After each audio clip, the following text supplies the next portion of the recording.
So that question then comes up, how do we remove that plank, that log, that tree out of our own eye?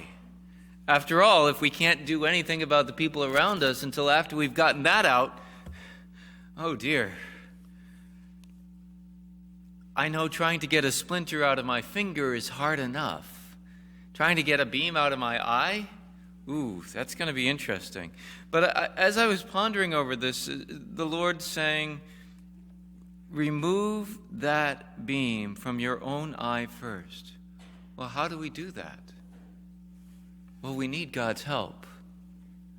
We need God's help to be able to get those things in our lives that break us from Almighty God, that break our relationship, that keep us from following Him closely. We need His help to get that out.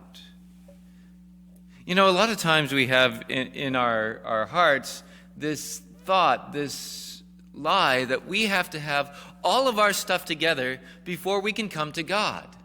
I got to get the plank out of my eye. I've got to be able to have my life in order and be all set, and then I can come to God. And that's not the truth. If we waited for that, it ain't ever going to happen. But rather, in our brokenness, in our woundedness, in our struggles, to come to the Lord in our poverty, saying, I don't even know how to open my hands.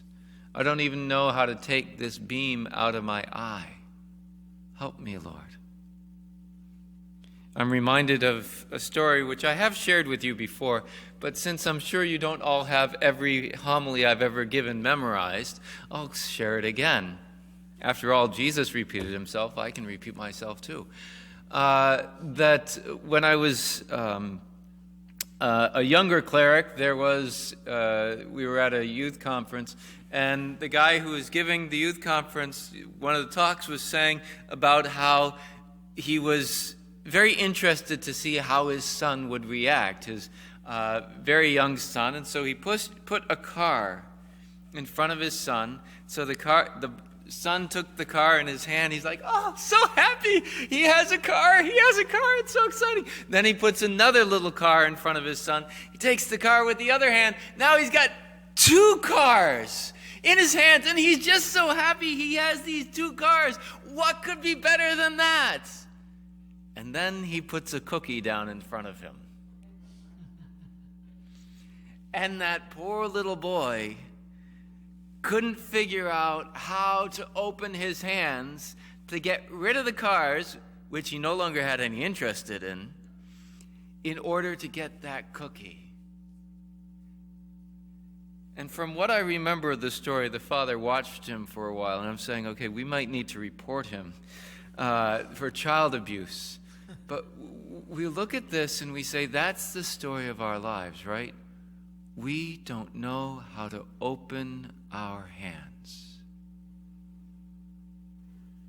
We don't even know how to let go of the stuff we know we need to let go of. So we need to beg God, help me to open my hands. Help me to let go of these things which are keeping me from you. It's only God who can do this in us, but we have to be willing. I think about with Ash Wednesday coming up this week, we're beginning Lent. It's a very, the prayers in Lent speak about this being a joyful season. I'm not sure how joyful it often is. There are not times in my life when I've been like, how long is Lent going to go on? But in this time, of course, the church gives us these tools to help us to ask God for that help. The tools of prayer and fasting and almsgiving.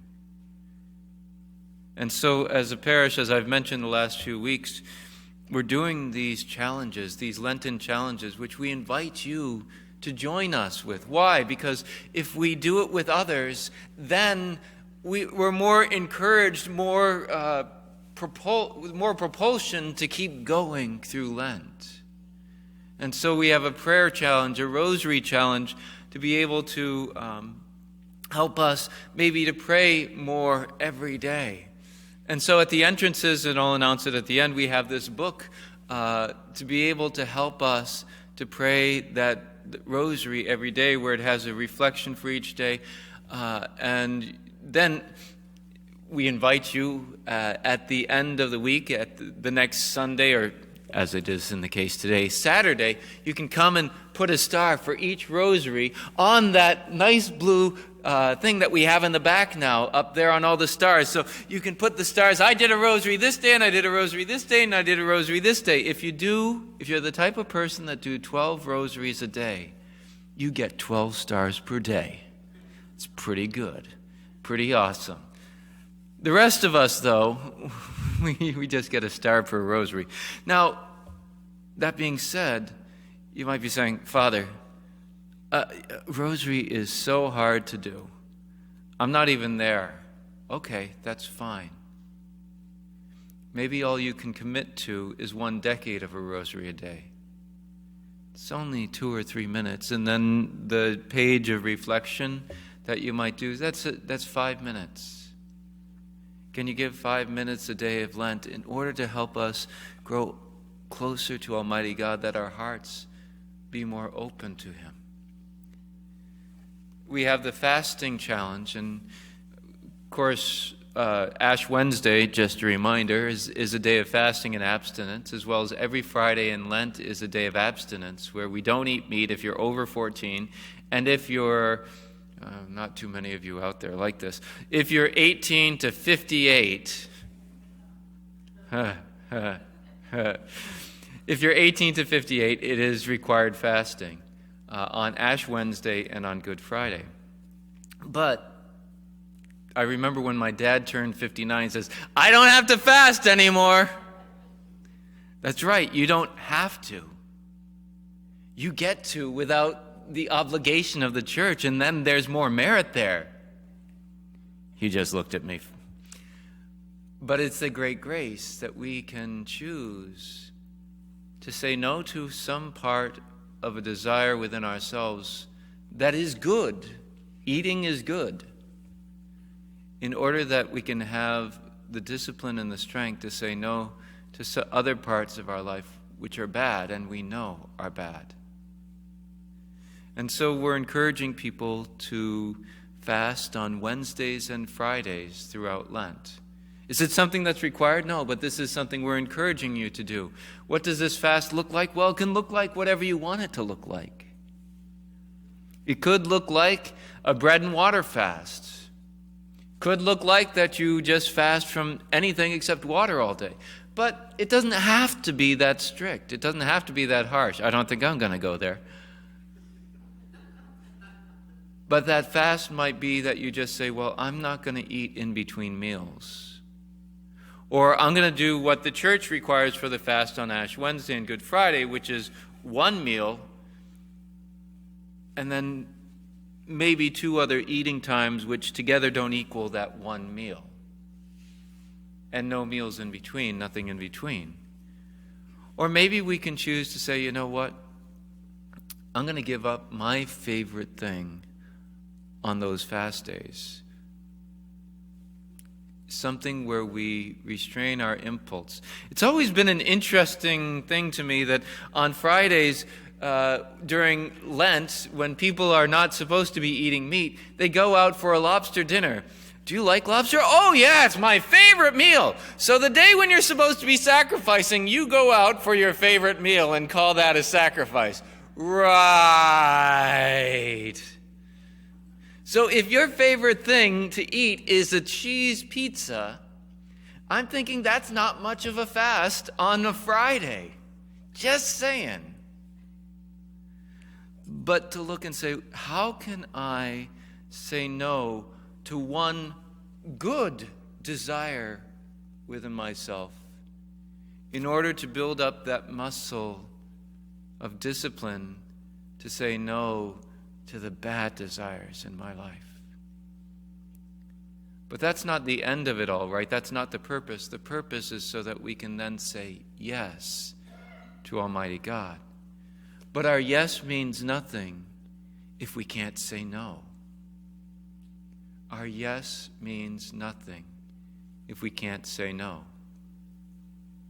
So we're inviting you to maybe take part in our prayer challenge of a rosary, or at least part of a rosary every day, our fasting challenge, fasting in some way on Wednesday and Friday, and then also an almsgiving challenge, a giving challenge.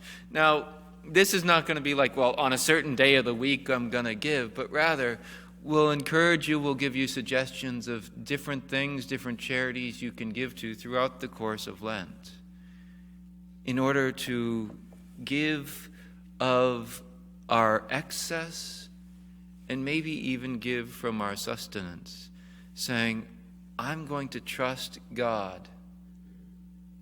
And maybe it's one of these things, if you would normally go out to eat on a Wednesday and you're doing the fasting challenge, you say, the money that I'm going to save on going out to eat on Wednesday, I'm going to give to somebody who can't go out to eat because they can't afford it. And in that way, building up the charity within us. Now, when you sign up for these, note I didn't say if.